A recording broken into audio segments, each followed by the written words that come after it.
Food trip tayo ng Malaysian food dito sa Tawi-Tawi. Let's go!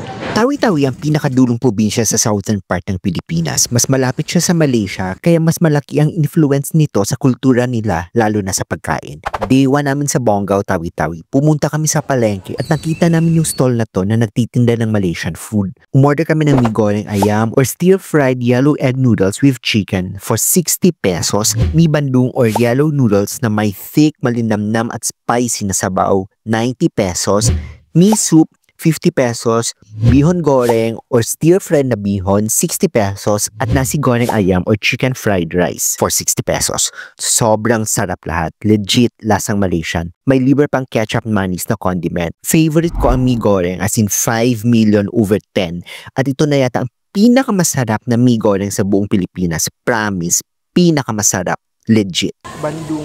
Mee bandung 1 million over 10 at mas masarap siya kapag may kalamansi at ketchup manis. Bihon 8 over 10 kasi hindi masyadong malasa, medyo matabang. Mas masarap pa rin ang mee goreng nila. Mas masarap yung bandung kesa sa... Mee soup 8 over 10 lang, mas masarap pa rin yung bandung. Nasi goreng 10 over 10. Makikita ang stall na to sa second floor ng Bonggao Public Market and take note, malinis yung area nila. Kaya kung gusto niyo mag food trip, Tawi-Tawi is the place. Ayun lang!